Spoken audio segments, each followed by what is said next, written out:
ఉద్యోగ ఉపాధి అవకాశాలను ప్రభావితం చేసే అంశం మీద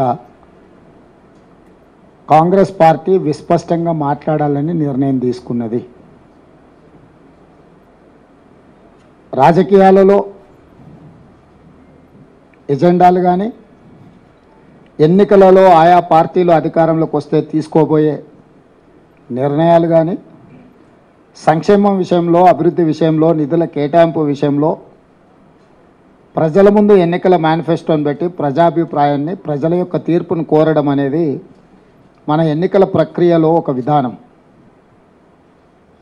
18వ లోక్సభ ఎన్నికల సందర్భంగా ఆ విధానానికి విరుద్ధంగా ప్రజాస్వామ్యం యొక్క మనుగడ, ఈ దేశం యొక్క సామాజిక వర్గాల యొక్క ఆలోచన విధానానికి వ్యతిరేకంగా ఈరోజు భారతీయ జనతా పార్టీ ఈ ఎన్నికలను నిర్వహించి ఏదో ఒక రకంగా అక్రమంగానో దౌర్జన్యంగానో ఈ ఎన్నికలలో ఫలితాలు సాధించి 400 సీట్లు చేరుకొని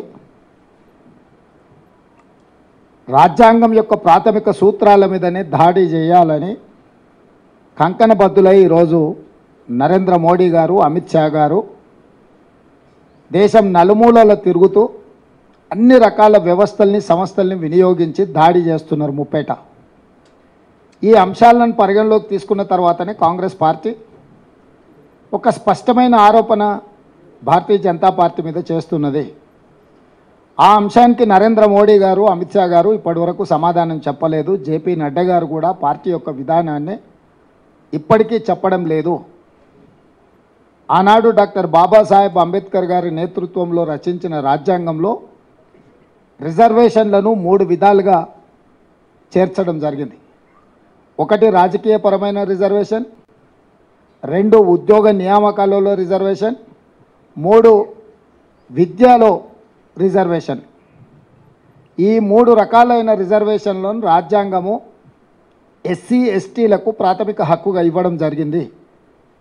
వీటితో పాటు 15% ఎస్సీ రిజర్వేషన్ను, 7.5% ఎస్టీల రిజర్వేషన్లను కూడా కేటగారికల్గా వాళ్ళకి ఇవ్వాల్సిన శాతాన్ని దేశం యొక్క జనాభాను దృష్టిలో పెట్టుకొని ప్రాథమికంగా ఒక అంచనాకు వచ్చి ఈ రిజర్వేషన్లను అమలు మొదలు పెట్టడం ఆనాడు కాంగ్రెస్ పార్టీ ఈ నిర్ణయం తీసుకుంది.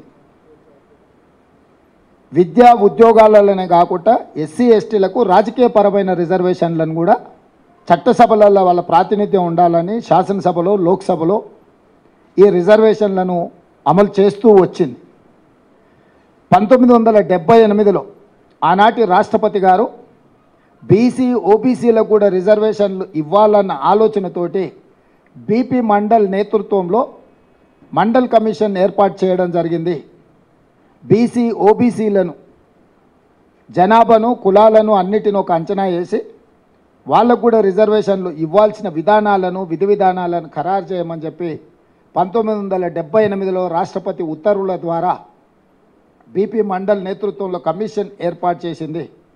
బీపీ మండల్ కమిషన్ దేశంలో దాదాపుగా 3000 పైగా కులాలను, ఉపకులాలను, ప్రాంతాలను ఎన్నో రకాలుగా సమాచారాన్ని సేకరించి చివరగా 1990లో 27% బీసీ, ఓబీసీ రిజర్వేషన్లను అమలు చేసే నిర్ణయాన్ని వీపీ సింగ్ గారు తీసుకోవడం జరిగింది.